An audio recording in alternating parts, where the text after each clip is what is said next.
O governo brasileiro tem definido a busca por uma reforma do Conselho de Segurança das Nações Unidas como um dos seus principais pontos de sua agenda de política externa há pelo menos 20 anos. Nessa ocasião, o Brasil, juntamente com outros países emergentes, ganharia um assento permanente. O principal argumento defendido é de que, com o término da Guerra Fria e de sua bipolaridade, teria ocasionado uma dispersão do poder mundial, com novos focos de poder e de influência, que necessitam verem-se refletidos na configuração do órgão responsável pela paz e pela segurança nacional. A reforma começou a ser debatida pelo governo brasileiro no fim dos anos de 1980 e início dos anos de 1990, com o argumento de que a ordem bipolar teria sido substituída por uma nova multipolaridade. Nesse contexto, o Brasil, em 1989, propôs a reforma expansiva do quadro permanente do Conselho de Segurança, objetivando a sua entrada juntamente com outros países. Entretanto, é apenas em 1994 que o Brasil lançou oficialmente sua proposta de candidatura permanente no Conselho de Segurança. Assim, 4 argumentos gerais que têm ancorado a candidatura brasileira a um assento permanente no Conselho são: o primeiro deles é o argumento da eficácia pela representatividade. O segundo é o argumento legitimador doméstico. O terceiro, o argumento credencial. E, por fim, o quarto, o argumento regional. Esses 4 argumentos se somam para sustentar a dupla tese de que o Conselho de Segurança precisa ser reformado para refletir a atual distribuição do poder global e de que o Brasil é um candidato natural a ocupar um assento permanente, em função de seu peso regional e de sua capacidade de inserção internacional. Uma nova percepção é de que o Conselho de Segurança adquiriu nova centralidade e maior efetividade no pós-Guerra Fria. Essa percepção foi acompanhada de um expressivo acirramento na disputa entre os países pelos assentos não permanentes, com campanhas iniciadas com grande antecipação e envolvendo a mobilização da maior parte do aparato diplomático dos candidatos, incessantes visitas intergovernamentais e um intricado e dispendioso processo de barganha e lobby que passou a quase monopolizar as representações em Nova York durante os meses que antecedem as eleições à Assembleia Geral da ONU. Um influente estudo sugere que, para além dos benefícios tradicionalmente relacionados à participação no Conselho, tais como prestígio, direito à voz e voto em temas sensíveis e a capacidade de influenciar a agenda, em particular quando o país ocupa a presidência do Conselho, que é mensal e rotativa, membros não permanentes experimentariam um aumento significativo no fluxo de ajuda financeira externa coincidente com o período de seu mandato no Conselho.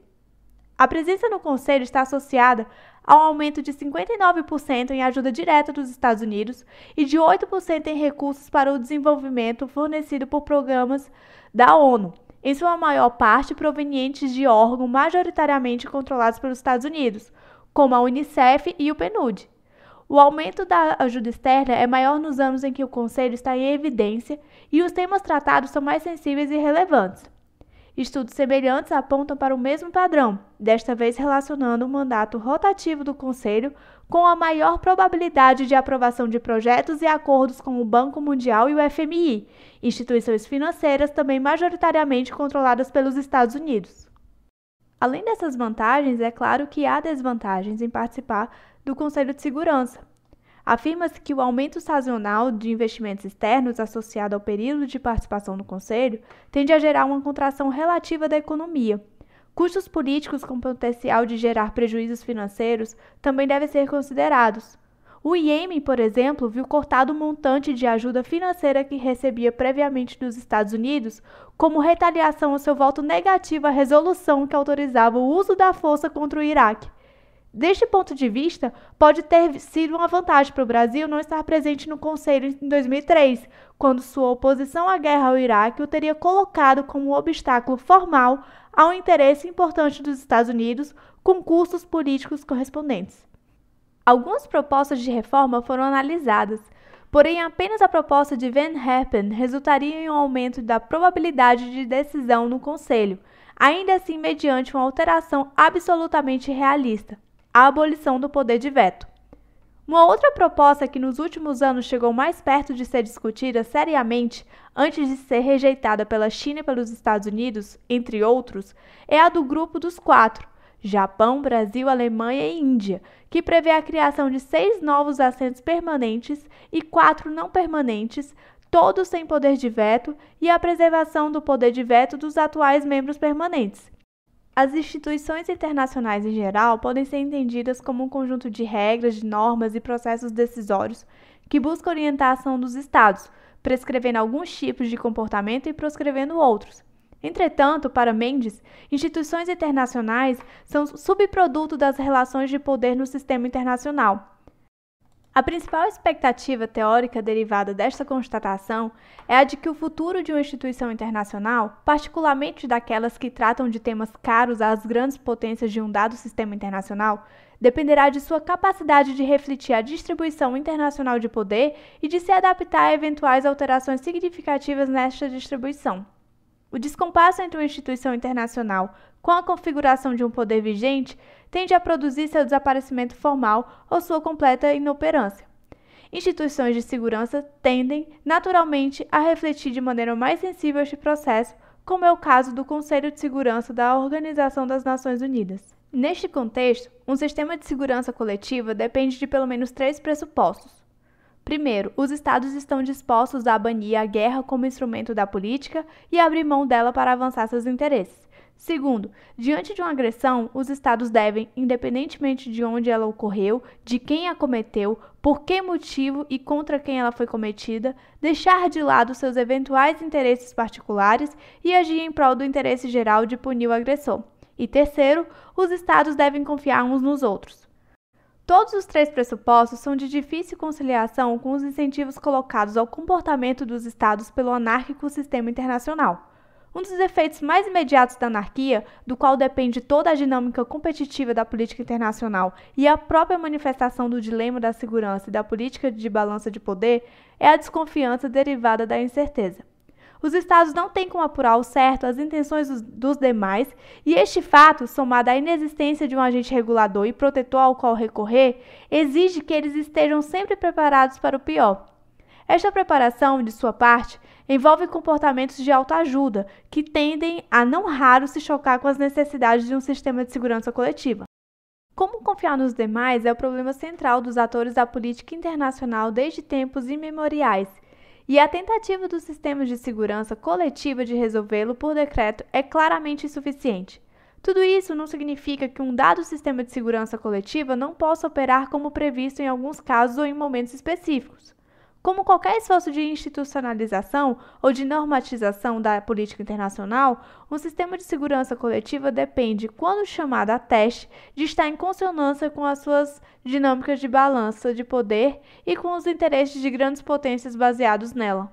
Em um determinado momento do texto, Mendes comenta sobre a Liga das Nações, que foi criada em 1919 por meio do Tratado de Versalhes, assinado em Paris no imediato pós-Primeira Guerra Mundial. Contudo, somente 44 países o firmaram, com a notável ausência dos Estados Unidos em razão da recusa de seu Congresso em ratificar o Tratado de Versalhes. Nos anos 1920, a Liga obteve alguns sucessos pontuais em suas atribuições como órgão de segurança coletiva, como a resolução da crise envolvendo as Ilhas Åland, em 1920, entre Finlândia e Suécia, e a retirada das forças gregas, italianas e iugoslavas da Albânia, em 1921. No entanto, a Liga não impediu a eclosão de 2 guerras, a greco-turca e a russo-polonesa, e foi incapaz de reverter a decisão da França, que ocupou o rico território alemão do Vale do Ruhr em 1923. Os anos 1930, porém, impuseram à Liga testes mais severos, os quais, diante da inoperância da organização, ocasionaram sua derrocada como o exemplo principal, o de não ter tratado as engrenagens políticas e militares que conduziram à Segunda Guerra Mundial. O fracasso estrondoso da Liga das Nações como sistema de segurança coletiva deveu-se, como previsto teoricamente, pelas frequentes inconsistências entre suas incumbências e as dinâmicas de comportamento baseadas na balança de poder. Depois de comentar sobre a Liga das Nações, Mendes aborda o Conselho de Segurança da ONU. Nesse sentido, o Conselho foi declaradamente elaborado em modos supostos a corrigir as imperfeições que selaram o futuro da Liga das Nações. O Conselho de Segurança é formado por 15 Estados. Destes, 5 são chamados membros permanentes: China, Estados Unidos, Rússia, França e Reino Unido. Os demais são os membros não permanentes, eleitos para mandatos de 2 anos entre os Estados-membros da Assembleia Geral, de acordo com o critério de representatividade regional. Para aumentar a representatividade, a presidência do Conselho se alterna mensalmente de acordo com a lista dos nomes dos 15 membros ordenada alfabeticamente conforme a língua inglesa. Para os proponentes de uma reforma expansiva do Conselho de Segurança, como o governo brasileiro, por exemplo, o fim da Guerra Fria ocasionou uma redistribuição do poder mundial. Novos polos de poder deram origem a uma configuração sistêmica multipolar que obriga a uma reconsideração da organização do Conselho como órgão responsável pela paz e segurança internacionais. Entretanto, em que medida essa avaliação corresponde à realidade? De acordo com um dos autores trazidos por Mendes, Wohlforth, não houve pulverização do poder, mas ao contrário, sua concentração em um único polo, os Estados Unidos da América, de maneira ainda mais acentuada do que na bipolaridade anterior. Na realidade, uma concentração de poder sem precedentes desde o apogeu do Império Romano. Para ele, o sistema internacional havia se tornado inequivocadamente unipolar. Wohlforth define assim uma configuração unipolar de poder. A unipolaridade atual é resultado, portanto, de uma extraordinária margem de superioridade do poderio dos Estados Unidos com relação aos estados seguintes na escala internacional de poder. O resultado encontrado foi que o sistema moderno de estados nunca testemunhou uma concentração de poder tão dramática em um único estado, agregando mais de 50% de todos os recursos materiais relevantes, militares, econômicos, tecnológicos e geopolíticos, do atual sistema de grandes potências. Qual o impacto da unipolaridade para se pensar o futuro do Conselho de Segurança? O pilar fundamental da unipolaridade é a enormidade da margem de superioridade militar dos Estados Unidos. Essa superioridade se traduz em uma constatação cujo impacto na política internacional contemporânea é impossível de se superestimar. Os Estados Unidos são o único Estado com capacidade de projeção sustentada e efetivamente global de força. Assim, o funcionamento de um sistema de segurança coletiva no atual estágio da política internacional depende quase que exclusivamente do envolvimento dos Estados Unidos e do seu interesse na sua preservação. Isso equivale a dizer que a subsistência do Conselho de Segurança com um mínimo de vitalidade requer a sua adequação à realidade do poder vigente, unipolaridade centrada nos Estados Unidos e à dinâmica de interesse subjacente a ela. Nunca houve identidade tão perfeita entre a competência institucional do Conselho de Segurança e os interesses das grandes potências, em particular da potência unipolar. A este respeito, é sintomático o total alinhamento entre a ação da força de coalizão da ONU com os interesses dos Estados Unidos. Por exemplo, a Guerra do Golfo de 2003, na qual resultou na destruição das forças armadas do Iraque, na deposição de seu regime e na ocupação de seu território. Esta foi conduzida por uma coalizão liderada pelos Estados Unidos, mas em total desconsideração com o processo político prévio no interior do Conselho de Segurança, em que França, Rússia e China, 3 dos membros permanentes do Conselho, recusaram-se a aprovar uma resolução que autorizasse a guerra sob os auspícios da ONU.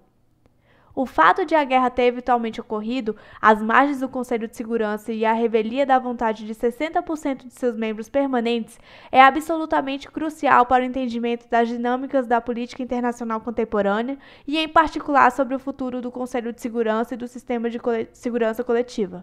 Em suas considerações finais, Mendes entende que instituições internacionais não são capazes de alterar fundamentalmente as dinâmicas da política internacional, visto que seu papel é epifenomenal e subordinado à estrutura do poder internacional e aos relacionamentos e cálculos políticos derivados dela.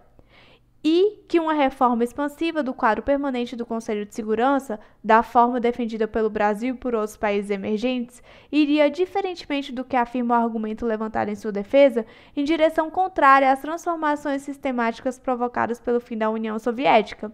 Concentração de poder em um único polo, com ênfase no poder militar, um único lastro capaz de sustentar a moeda trocada no mercado da paz e da segurança internacional. Portanto, a efetividade do sistema de segurança coletiva, baseada no Conselho de Segurança, foi colocada em xeque há uma década, quando os Estados Unidos, único ator político atual com capacidade de emprego efetivamente global e sustentado de força, agiram independentemente quando o mecanismo decisório em vigor no Conselho de Segurança se colocou como um entrave à realização de seus interesses de segurança.